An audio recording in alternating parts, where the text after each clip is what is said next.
boleh ditunjukkan mungkin Pak ijazahnya gitu Pak, ini kan sudah dibawa. Kasih lihat gitu Pak sedikit. Ijazah nanti akan kami buka pada saat diminta oleh pengadilan, oleh hakim. Oke, jangankan saya persidangan. Kemarin Ibu Mega aja udah mengatakan dari awal kalau itu ditunjukkan selesai. Hari ini hormat saya untuk PKB. PKB juga mendukung itu. Ayo parpol-parpol yang dukung ini.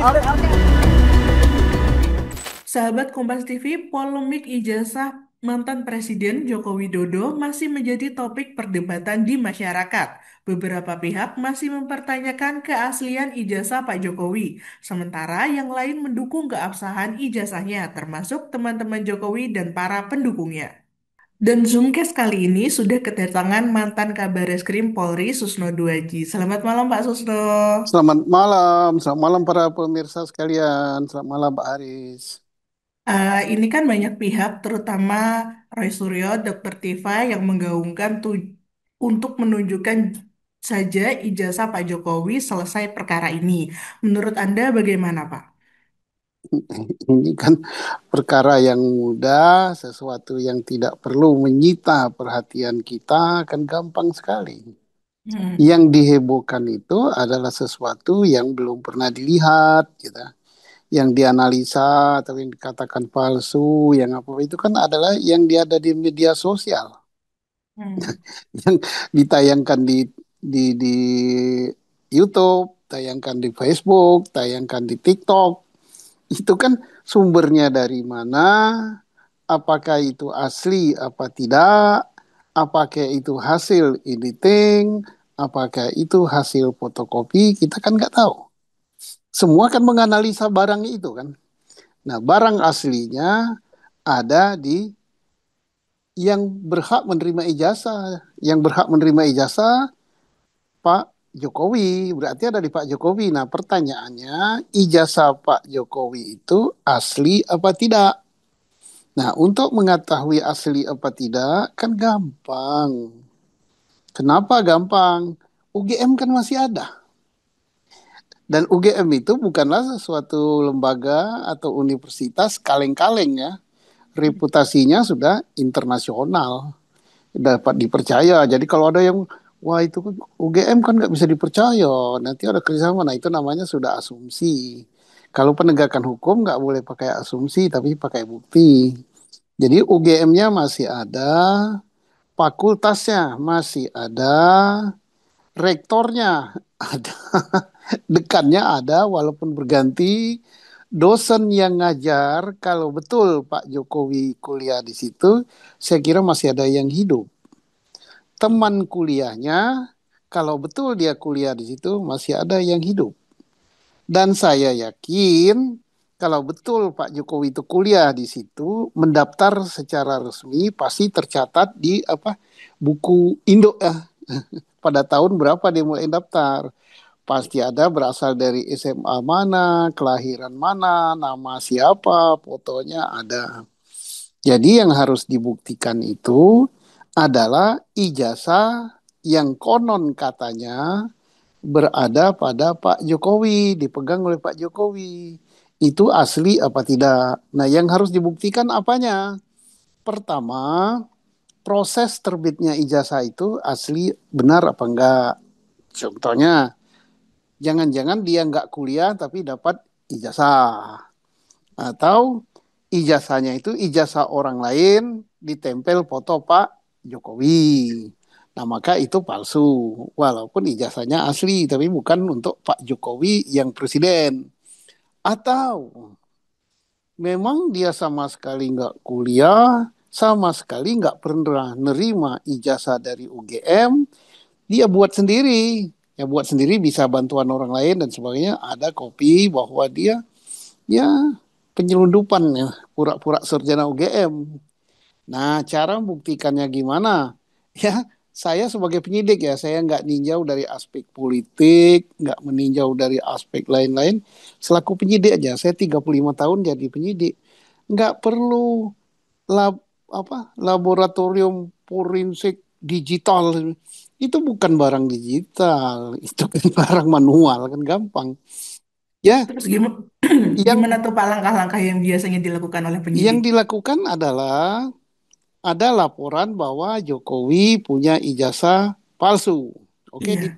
langkah itu diterima, si pelapor diperiksa. Si pelapor harus bisa menunjukkan bukti bahwa itu palsu. Yang mana yang dituduh palsu. Nah, si pelapor diminta kan mana ijazah yang dituduh palsu. Ini Pak.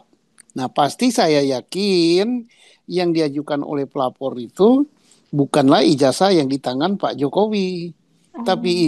tapi yang beredar di masyarakat. Nah, yang beredar di masyarakat itu bisa saja fotokopi, bisa saja hasil editing, bisa saja hasil macam-macam. Nah, yang Oh. asli yang mana atau yang palsu yang mana? Saya tidak mengatakan asli dan tidak mengatakan palsu ya. Yang dipegang Pak Jokowi. Nah, yang bisa mengambil itu dari Pak Jokowi siapa? Karena itu haknya Pak Jokowi kan.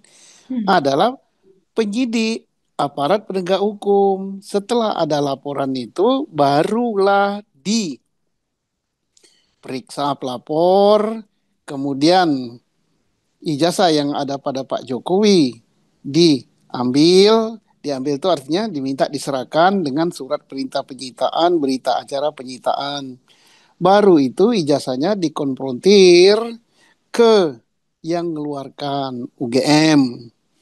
Saya yakin polisi sudah datang ke UGM, ditanya UGM, ijazah ini betul kalian mengeluarkan?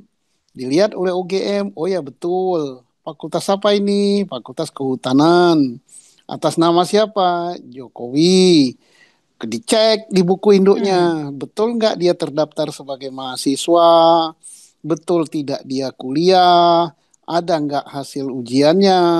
Siapa dosen yang ngajar yang masih hidup? Siapa teman satu angkatannya?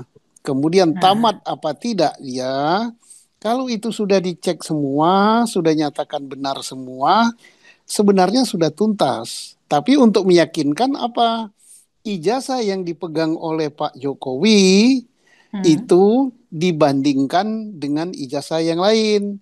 Cara membandingkannya itulah memakai laboratorium forensik Polri, tidak pakai digital-digital dan segala macam. Kan gampang Oh. sekali itu, ya. Iya, kalau yang ijazah yang bermunculan di medsos nih Pak, menurut Anda apakah sudah tepat jika ijazah yang bermunculan di medsos ini diperdebatkan oleh Roy Suryo dan kawan-kawan? Ya, kalau untuk bahan perdebatan boleh-boleh saja kan. Jadi seru dia kan enak.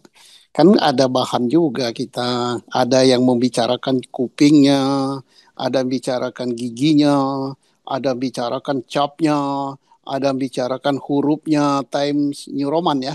Eh, Iya. ada yang bicarakan tanda tangannya. Ya bagus lah, ada 1.000 topik pembicaraan. Dilarang apa tidak? Ya tidak, bebas kan. Dan ingat ya saya bicara ini kapasitas saya sebagai mantan penyidik gitu. Nah, Iya. dan saya tidak memihak kepada pelapor, tidak juga memihak pada Pak Jokowi. Mau apa saya dapat dari Pak Jokowi? Dibayar juga kagak, mau dijadiin jabatan apa, mau dijadiin camat juga enggak gitu. Jadi saya objektif gitu. Mau asli atau mau palsu, nggak ada untung ruginya. Tapi saya tinjau dari kacamata penyidik. Nah, siapa yang berwenang mengatakan itu asli apa tidak? Ya, aparat penegak hukum kita. Siapa? Hmm. Itu wewenangnya ranah penyidik kriminal tindak pidana umum, yaitu oleh Polri. Nah, laboratnya ya laborat Polri, penyidiknya penyidik Polri. Alat buktinya apa? Ya alat buktinya yaitu keterangan dari saksi dari UGM. Siapa saksi UGM? Ya rektorat, ya dari dekan, dosen yang ngajar, teman kuliah, bagian administrasi, dan lain-lain. Termasuk alat bukti saksinya saksi pelapor. Ada berapa orang yang melaporkan itu ya yang sekarang terangkat namanya Pak Roy Suryo, Pak siapa lagi kan? Ada 4 atau 5 Ada itu ya. Dokter Tifa juga. Dokter Tipa, ada Iya. siapa dan siapa. Itu nanti akan didengar keterangannya. Jadi ada yang mengatakan nanti yang suara beredar di masyarakat atau suara ini tidak didengar. Ya didengar. Pelapor juga diperiksa kok. Diperiksa, dengan membawa alat bukti, ya, alat bukti, Hmm. barang bukti. Apa barang buktinya? Ya saya nggak tahu apakah yang beredar di mana Medsos. medsos apa enggak. Kalau yang beredar di medsos pasti nanti terbantahkan bahwa itu bukanlah yang dipegang oleh Pak Jokowi. Yang diperdebatkan itu kan yang dipegang Pak Jokowi. Nah, timbul pertanyaan publik, kan saya kan ngikuti juga. Hmm. Mestinya Pak Jokowi memperlihatkan kepada publik. Ya, ngapain? Kan nanti publik tuh banyak gitu, nggak selesai-selesai. Yang akan memperlihatkan kepada publik karena ini sudah masuk ranah penegakan hukum adalah aparat penyidik, yaitu Kepolisian Negara Republik Indonesia. Kalau sudah tuntas nanti laporan di Baris Krim akan ada statement dari penyidik Baris Krim, asli apa tidak ijazahnya Pak Jokowi. Seandainya asli, ya dilihatkan ini asli gini-gini, maka penyidikan di Baris Krim akan dihentikan karena itu kan terkait dengan palsu apa tidak. Kalau Iya, katanya benar. dihentikan, Hah? penyidik laporan Pak Jokowi di Polda Metro Jaya itu terkait dengan pencemaran nama baik dan apa fitnahnya dan juga apa ITE kan. Iya. Nah, itu jalan karena ijazahnya asli gitu. Loh kalau asli dikatakan tidak asli, dikatakan palsu, dikatakan ini, dikatakan itu kan namanya cemar. Kemudian itu menggunakan medsos. Jadi laporan Pak Jokowi di Polda Metro Jaya jalan. Demikian sebaliknya, kalau misalnya hasil penyidikan oleh Baris Krim terbukti ijazah Pak Jokowi itu palsu gitu. Nah, maka penyidikan di Baris Krim jalan. Siapa tersangkanya? Ya bisa si pemegang ijazah, bisa ditambah lagi siapa yang mengeluarkan ijazah itu, siapa yang membuat dan lain-lain bisa bertambah gitu kan. Dan laporan di Polda Metro terkait pencemaran nama baik dan ITE itu dihentikan karena kan memang memang palsu gitu kan. Iya. Jadi kan begitu. Artinya ini sesuatu yang gampang, tidak perlu dipersulit, mestinya tidak menyita energi kita. Begitu. Nah, tapi ini kelihatannya bukannya menyita energi, tapi sepertinya banyak orang yang mulai speak up nih, Pak. Kalau bahasa anak anak Gen Z-nya sekarang nih, kan ada muncul juga temannya Pak Jokowi, sebut saja Mustoha Iskandar, ada juga Andi Pramaria yang ngikut sebagai teman yang menyebutkan bahwa mereka tuh teman kuliahnya Pak Jokowi. Menurut Anda kesaksian pengakuan ini cukup kuat atau enggak, Pak? Kalau pengakuannya di ranah publik ya boleh-boleh saja, tapi tidak ada nilai hukumnya ya. Hmm. Nah, begitu pengakuan itu dituangkan dalam berita acara, yang menuangkan adalah penyidik, maka dia mempunyai kekuatan hukum gitu kan. Apalagi itu disampaikan di depan sidang pengadilan gitu. Nah, itu jadi itu namanya satu alat bukti, saksi itu alat bukti. Tapi kalau misalnya sebelum diperiksa oleh penyidik dia sudah bersuara begitu ya boleh-boleh saja, bebas kok. Oh. Heeh. Terus habis gitu di pihaknya Pak Roy Suryo nih, Pak Roy Suryo kan juga bilang tuh sudah kontak dengan ahli dari Amerika, terus respon dari Jepang juga ada Dokter Tifa yang juga sudah mengungkapkan dia dapat nih ahli dari luar negeri. Mereka mengungkapkan siap membantu. Nah, gimana tuh Pak ntar Pak di pengadilannya? Ya, tidak ada gunanya karena laborat kita karena adalah laborat forensik Polri. Penyidik kita adalah penyidik Polri itu yang diakui oleh hukum Indonesia. Nah, kalau misalnya meminta bantuan laborat dan sebagainya itu harus Polri yang minta. Tapi pertanyaannya buat apa? Karena apa? Aparat laborat kita, termasuk aparat penyidik kita, kualitasnya tidak kalah dengan penyidik Amerika, penyidik Jepang, penyidik Prancis. Kita hebat-hebat kok dalam mengungkap perkara. Kasus yang berat saja, kasus teroris. Negara mana yang kasus terorisnya terungkap kayak di Indonesia? Hampir nggak ada kan, hanya Indonesia. Makanya orang belajar penyidikan kasus berat-berat, tindak pidana teroris, kemudian tindak pidana internasional lainnya, itu belajarnya di Indonesia. Di mana? Hmm. Di GSILEK. GSILEK itu di mana tempatnya? Di Semarang, di Akpol. Di situ ada suatu sekolah, sekolah internasional untuk belajar penyidikan kasus-kasus berat berskala internasional. Banyak negara, Amerika aja belajar di situ kok. Jadi kita jangan merendahkan diri gitu. Nah, jadi maaf lagi ya, sekali lagi saya ulangi, Hmm. saya tidak memihak salah satu dan tidak mengatakan ijazah Pak Jokowi asli, tidak juga mengatakan palsu, tetapi prosesnya begitu. Asli atau palsu, mari kita tunggu hasil penyidikan. Ya, jadi jangan sampai nanti kita begini, nanti Hmm. wawancara kita ini ditayangkan ke publik, nanti ada aja yang komentar, wah Pak Susno sudah berubah. Sudah, kalau saya Hmm. kelihatannya mengatakan Pak Jokowi benar, saya menjadi ternaknya apa Mulyono atau Cebong gitu kan. Kalau saya memihak misalnya seolah-olah saya memihak kepada pelapor, wah Hmm. Pak Susno sudah begini, sudah miring-miring gitu. Enggak, saya enggak ada melihat siapapun juga. Nah, Pak, selain ijazahnya Pak Jokowi nih, juga ada ini kawan-kawannya juga membicarakan terkait skripsinya Pak Jokowi nih, Pak, yang juga dibilang palsu. Makin panjang nih kasusnya. Gimana menurut Bapak? Belum ada skripsi yang dikatakan itu skripsinya Jokowi, belum ada. Yang beredar di publik pun itu adalah kita nggak tahu dari mana sumbernya. Apakah itu fotokopian, apakah itu apa. Dan UGM sendiri mengatakan bahwa skripsi Pak Jokowi diamankan. Karena takut itu kan banyak yang cari. Dan siapa yang pernah memotokopi itu dan siapa yang pernah megang itu kita kan nggak tahu. Yang berhak mengambil skripsi itu selain Pak Jokowi adalah aparat penegak hukum. Dilakukan penyitaan secara benar sesuai ketentuan hukum acara pidana kita. Hmm. Jadi kita kan mendebatkan sesuatu yang kita nggak tahu itu benar punya Pak Jokowi apa bukan gitu. Bisa saja skripsinya tapi lembaran nomor sekian diganti gitu oleh publik atau oleh siapa kita nggak tahu. Iya sih. Nah, kecuali kalau yang dipaparkan itu adalah oleh pemiliknya langsung atau oleh aparat penyidik yang disita secara benar sesuai ketentuan hukum.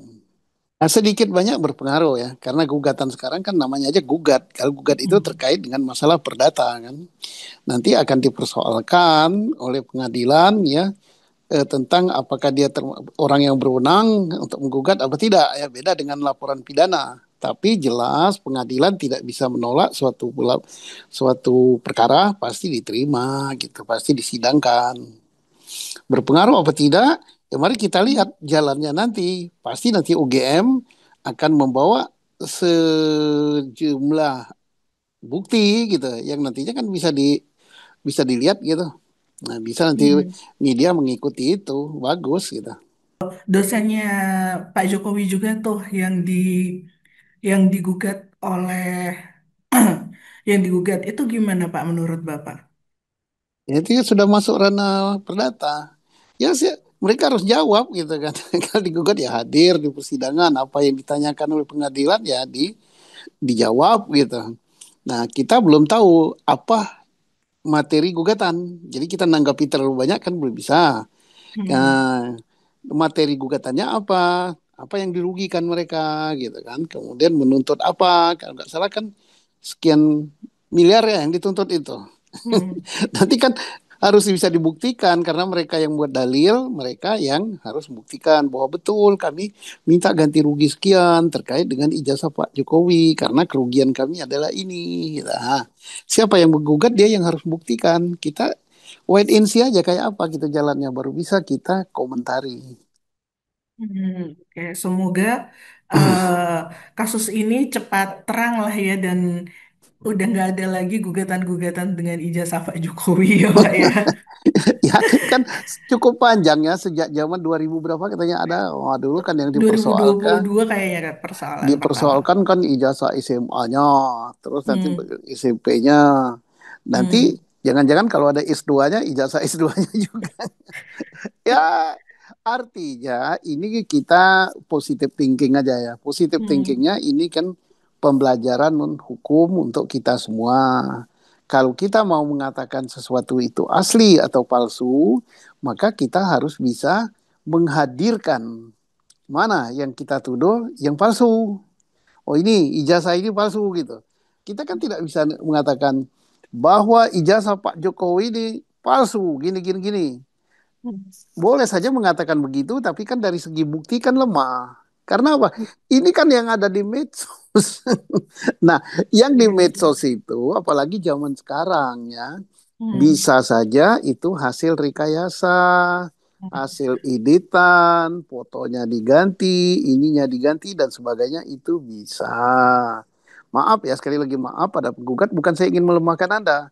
Tapi saya mengingatkan ini, mudah-mudahan aja yang Anda ajukan itu betul-betul yang dipegang oleh Pak Jokowi. Jokowi. Tapi kemarin Pak Jokowi katakan ada di tangan dia, gitu kan.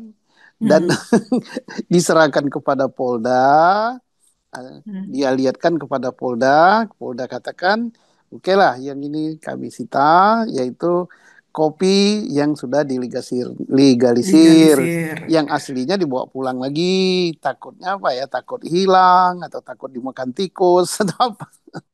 Nanti pas persidangan dibawa lagi, gitu kan, gitu. Iya. Jadi ini pelajaran baik untuk anak bangsa tentang beracara hukum. Walaupun ini dampaknya karena pidana itu ada sanksi pidana loh. Lalu apa yang didalilkan tidak bisa dibuktikan dan itu salah gitu, Hmm. ya bisa saja misalnya terbukti palsu ya berarti Pak Jokowi beserta yang membuat ya kena sanksi pidana. Kalau yang Kalau laporan? Kalau iya laporan kan betul palsu kan, berarti betul yang dilaporkan. Oh Tetapi iya. kalau ternyata ijazahnya asli, Hmm.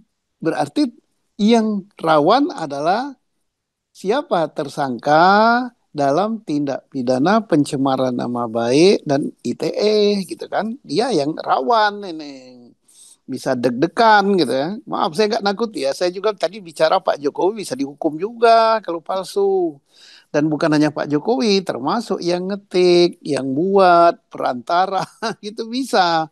Tapi kalau itu asli, aman. Maka yang goyang-goyang yang pihak sini gitu. Nah, kan ini pidana ya, pidana itu ada sanksinya. Iya. Semoga cepat selesai aja ini Ya, semua selesai dan tapi ada berakhir. ada akibatnya nanti. Iya. Ada. Iya meskipun ada akibatnya ya mudah-mudahan selesai. Ya, selesai tapi berakhirnya kita kan nggak mau ya ada anak bangsa yang karena Hmm. mempersoalkan sesuatu kok bisa masuk penjara gitu kan. Oh iya. Karena ancaman hukumannya cukup berat ya. Itu berapa tahun kemarin dibilang sekian tahun, sekian tahun. Nah, kasihan juga gitu kan. Nah, jadi itu Iya. pelajarannya apa?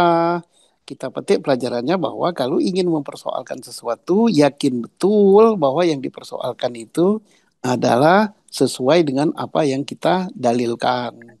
Maaf saya nggak katakan sekali lagi berkali-kali saya maaf maaf maaf saya tidak memihak kepada Pak Jokowi, tidak memihak kepada Hmm. pelapor. Tapi saya beritahu bahwa kalau ini kalah, maka dia akan kena sanksi. Ini tuh siapa? Ya bisa Pak Jokowi. Kalau betul ijazahnya palsu ya, Pak Jokowi masuk Hmm. penjara beserta yang buat. Tapi kalau ini Iya. asli, maka yang menuduh itu palsu, ya juga menerima akibat juga, gitu Iya kan? betul. Akibat pidana, pencemaran nama baik, undang-undang ITE dan sebagainya dan sebagainya.